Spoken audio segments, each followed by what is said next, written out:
Kami akan mempresentasikan tugas akhir strategi SIMC dengan saya akan Rika Irianto, NIM 6820230070, dua partner saya Tri Haryadini 6820230071 dan Najelina Kaila Kusnaidi 6820230088. Pertama, masuk ke input. Untuk persaingan dalam industri tergolong sangat tinggi, untuk ancaman pendatang baru tergolong sedang hingga tinggi. Tawar pemasok tergolong sedang, untuk kekuatan tawar pembeli tergolong tinggi, dan untuk ancaman produk pengganti tergolong sedang. Selanjutnya ada value chain. Untuk firm infrastruktur ada bagian keuangan, keamanan fisik, dan keamanan IT. Lalu human research ada rekrutmen karyawan, seleksi, dan pelatihan khusus untuk admin. Lalu untuk teknologi development ada sistem manajemen gudang, pelacakan real time, sortasi, otomatis, lalu ada cloud computing. Lalu ada procurement, itu ada kendaraan atau alat transportasi, pengadaan lahan, dan teknologi. Untuk inbound logistik ada bahan untuk pengemasan dan paket yang akan dikirimkan. Untuk operation ada penerimaan paket, pengecekan, sortasi, pengiriman dari gudang ke lokal, pengiriman antar kota, sortasi di gudang wilayah, pengantaran ke alamat penerima dan konfirmasi penerimaan. Untuk outbound logistik ada paket yang sesuai dengan pesanan. Ada sales dan marketing, mengelola hubungan baik dengan pelanggan, dan digital marketing. Lalu ada service, melakukan investigasi apabila terdapat paket rusak. Selanjutnya OTSW atau SWOT ada beberapa topik. Untuk yang pertama teknologi dan operasional. Untuk peluangnya pengembangan AI untuk efisiensi operasional. Untuk ancaman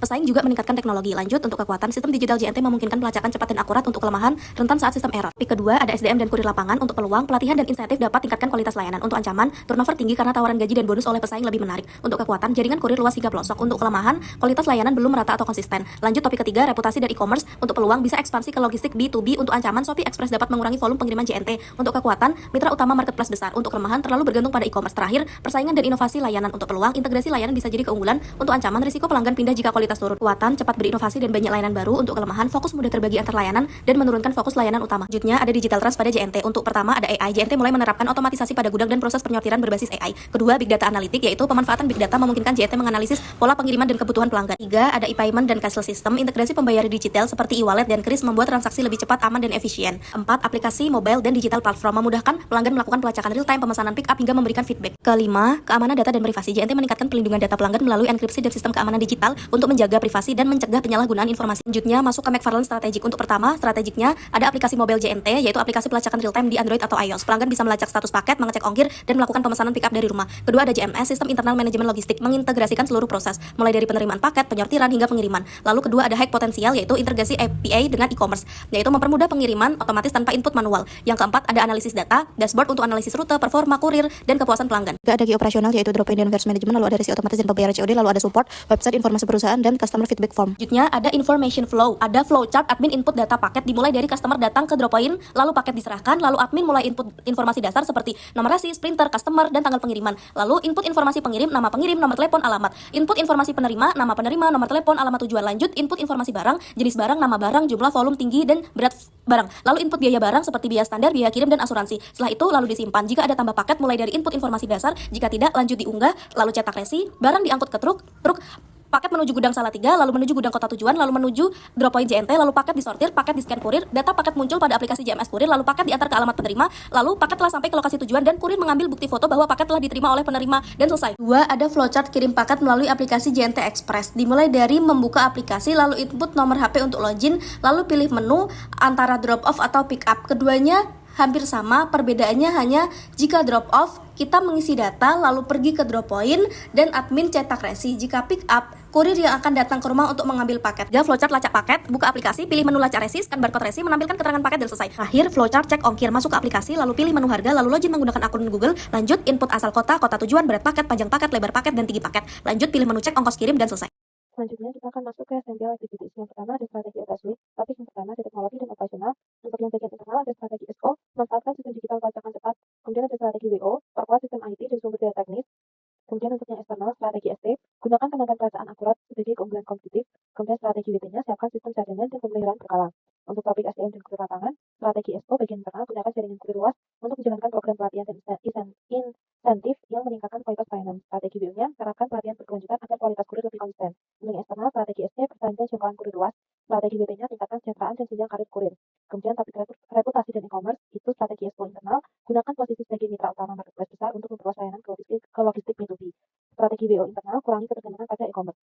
Strategi ST eksternal, pertahankan kerjasama eksklusif dengan marketplace besar. Strategi WT eksternal, diversifikasi mitra dan segmen pasar untuk menghindari resiko penurunan volume. Untuk topik persaingan dan inovasi layanan, itu integrasikan layanan ekspres, kargo, dan internasional agar pelanggan mendapatkan solusi logistik terpadu. Untuk strategi WO internal, fokus pada peningkatan mutu layanan sebelum menambah jenis layanan baru. Kemudian strategi ST eksternal, gunakan kecepatan inovasi sebagai nilai jual untuk menjaga pelanggan di tengah persaingan ketat. Strategi WT eksternal, evaluasi efektivitas tiap lini layanan agar tidak kehilangan fokus. kesimpulan arah strategi internal SO dan WO itu fokus pada penguatan sistem teknologi, pelatihan SDM, dan diversifikasi pasar untuk mendorong pertumbuhan. Sedangkan eksternal SD dan WT jaga keunggulan kompetitif melalui inovasi berkelanjutan, kontrol kualitas, dan mitigasi risiko terhadap pesaing. Selanjutnya ada balance scorecard, yaitu mengembangkan kompetensi karyawan, kemudian akan mengoptimalkan proses servis dan distribusi sehingga dapat memastikan kecepatan layanan dan meningkatkan kepuasan pelanggan. Hasilnya akan meningkatkan pendapatan perusahaan. Fondasi kedua yaitu meningkatkan budaya kerja berbasis teknologi akan menjaga kestabilan sistem IT sehingga meningkatkan kepercayaan pelanggan dan hasilnya menjaga arus kas tetap sehat. Kemudian fondasi ketiga mendorong inovasi layanan digital sehingga dapat meningkatkan efisiensi proses logistik dan hasilnya dapat biaya operasional secara efisien dapat dikelola. Yang fondasi keempat adalah meningkatkan semangat dan loyalitas karyawan, itu bisa meminimalkan kesalahan operasional sehingga dapat meningkatkan kepuasan pelanggan dan hasilnya dapat meningkatkan pendapatan perusahaan. Kemudian pada perspektif pelanggan ini ada memperluas pangsa pasar pelanggan sehingga hasilnya dapat memastikan pertumbuhan keuntungan. Nah, ini ada PSC versi yang lebih rinci dijelaskan menggunakan tabel. Terdapat kolom sasaran strategis atau objektif itu meningkatkan pendapatan perusahaan. Indikator kinerja utamanya atau measure itu presentasi kenaikan pendapatan per tahun. Targetnya pendapatan naik minimal 10%. Inisiatif strategisnya kerjasama dengan e-commerce besar, promosi digital, paket layanan baru, digitalisasi laporan keuangan, perluasan layanan B2B, dan logistik internasional. Kemudian dia mengelola biaya operasional secara efisien. Indikatornya perbandingan biaya operasional terhadap pendapatan. Targetnya biaya operasionalnya turun 5% setiap tahun. Inisiatif strategisnya otomatisasi penyortiran dan pengiriman berbasis AI. Kemudian ada memastikan pertumbuhan keuntungan, indikatornya keuntungan lebih bersih tahunan, targetnya positif dan keuntungan meningkat secara konsisten, inisiatifnya penguatan sistem keuangan digital. Kemudian dan menjaga arus kas bersih tetap sehat, itu indikatornya rasio kas terhadap total aset, targetnya rasio kas minimal 20% dari aset, inisiatif strategisnya optimalisasi pembayaran COD dan e-payment agar lebih cepat dan aman. Nah, yang selanjutnya ada tabel PSC untuk perspektif pelanggan. Itu sama, kolomnya ada sasaran strategis objektif, ada indikator kinerja sama atau measure, target, dan inisiatif strategis. Untuk sasarannya itu ada meningkatkan proses pelanggan, memperluas pangsa pasar pelanggan, memastikan kecepatan layanan, dan meningkatkan kepercayaan pelanggan. Untuk indikator, target, dan inisiatifnya sebagai berikut. Kemudian ada PSC, perspektif proses bisnis internal. Untuk kolomnya juga masih sama seperti sebelumnya. Di sini sasaran strategisnya ada mengoptimalkan proses parkir dan distribusi, meminimalkan kesalahan operasional, meningkatkan efisiensi proses logistik, dan menjaga kestabilan sistem IT. Untuk indikator, target, dan inisiatif strategisnya sebagai berikut. Kemudian untuk PSC, perspektif pembelajaran dan pengembangan, masih sama kolomnya. Untuk sasaran strategis atau objektifnya itu mengembangkan kompetensi karyawan, meningkatkan budaya kerja berbasis teknologi, mendorong inovasi layanan digital, meningkatkan semangat dan loyalitas karyawan. Untuk indikator, target, dan inisiatif strategisnya dibaca sebagai berikut. Baik, selanjutnya akan masuk ke critical success factor atau CSF. Yang pertama ada perspektif keuangan. Untuk perspektif keuangan ini, kebutuhan bisnis pada kota umum, jelas kita ingin profit naik dan stabil. Maka faktor kunci CSF pada kota abu-abu adalah menekan biaya operasional sekaligus mencari sumber pendapatan baru lewat kemitraan. Data yang dibutuhkan itu data pendapatan bulanan, data biaya operasional tercapai, dan laporan keuntungan bersih.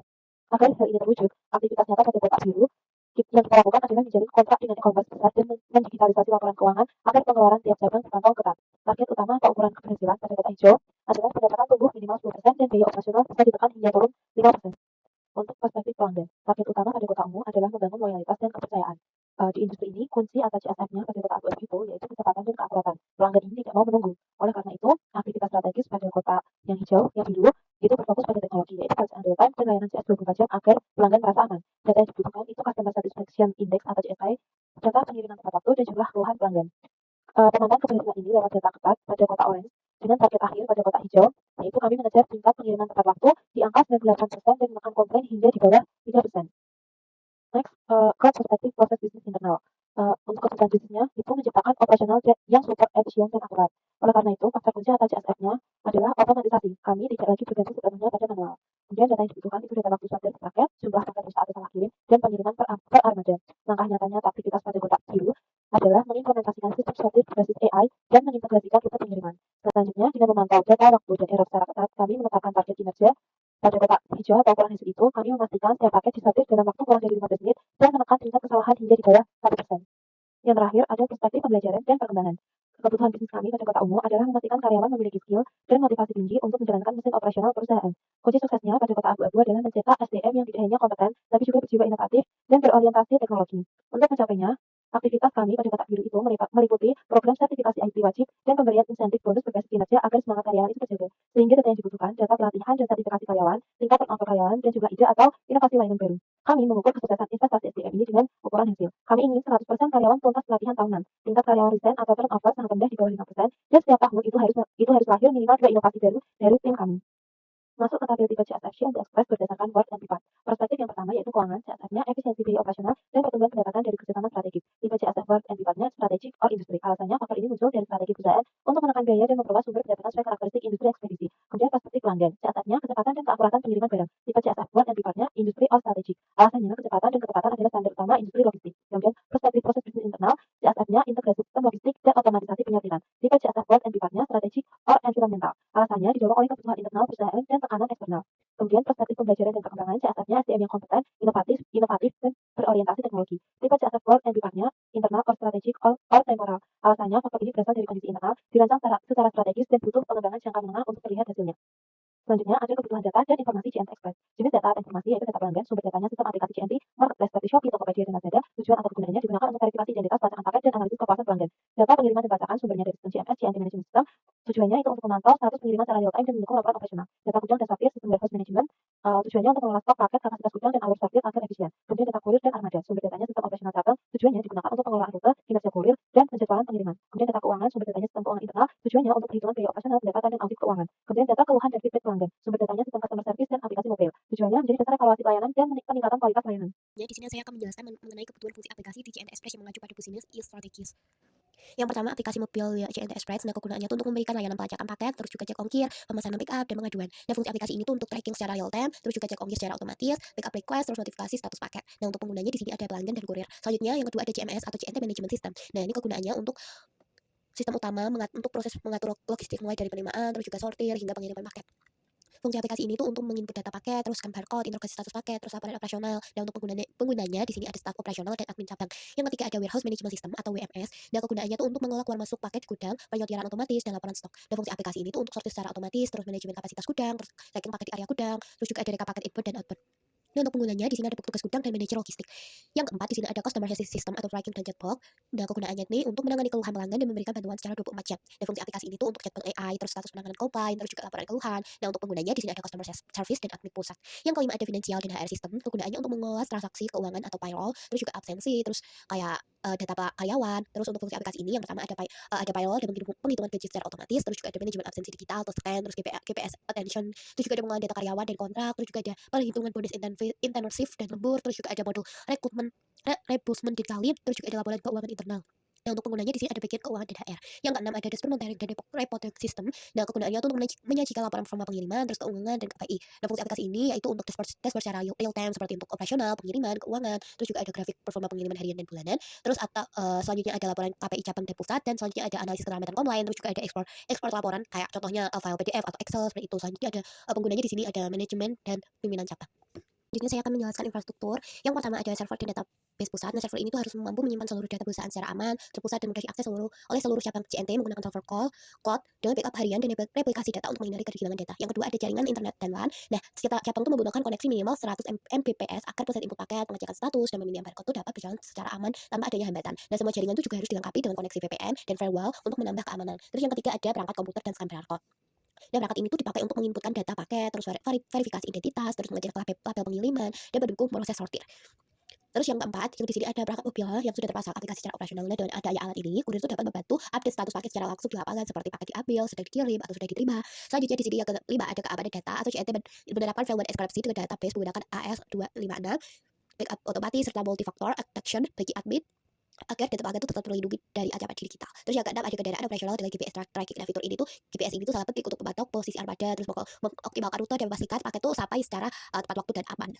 Ini saya akan menjelaskan struktur organisasi. Nah, di sini ada sentral TI atau CEO yang berada di kantor pusat. Nah, tim ini tuh bertanggung jawab pada strategi teknologi, terus pengembangan sistem inti, keamanan informasi global dan integrasi layanan pada strategi teknologi. Pengembangan sistem ini tuh sistem inti, keamanan informasi global, dan integrasi layanan logistik. Mereka memastikan sistem yang dipakai di seluruh Indonesia tetap seragam dan stabil. Yang kedua ada local IT support. Nah, tim ini tuh ditempatkan di area operasional seperti drop point dan regional hub. Tugas mereka adalah memberikan dukungan langsung kepada pengguna, memperbaiki kendala perangkat seperti scanner, wifi, atau menangani insiden operasional harian. Yang ketiga ada Network Operation Center atau NOC yang bekerja selama 24 jam per 7. Tugasnya memantau server jaringan, terus kapasitas sistem, dan memastikan seluruh layanan TI dan TI JNT itu tetap tersedia atau aman. Terus yang keempat ada IT governance atau audit compliance. Tim ini tuh mengawasi kebijakan TI, keamanan data, dan audit sistem, dan serta memastikan seluruh teknologi yang dipakai itu sudah sesuai SOP dan regulasi seperti ISO 27001. Di sini saya akan menjelaskan portofolio aplikasi JNT Express. Pertama ada strategik, untuk sistem aplikasinya ada JNT, Intelligent Logistic atau JILE, yang kedua ada AI Driven Road, lalu yang ketiga ada Digital Partnership Hub. Nah, untuk deskripsi dan tujuan strategis lalu rencana pengembangan sebagai berikut. Yang kedua ada high potensial, untuk sistem atau aplikasi ada Smart Delivery Drone System, lalu yang kedua ada JNT Green Logistic Platform, dan yang ketiga ada Customer Experience Analytics atau CXA. Dan untuk deskripsi dan arah pengembangan sebagai berikut. Ada key operasional, untuk sistem atau aplikasi ada JMS, lalu warehouse, lalu Customer Feedback System. Keempat ada support, untuk sistem atau aplikasi ada Employee Self-Service Portal, lalu ada Corporate Website dan PR Portal, lalu ada Customer Feedback System. Presentasi dari kami, terima kasih.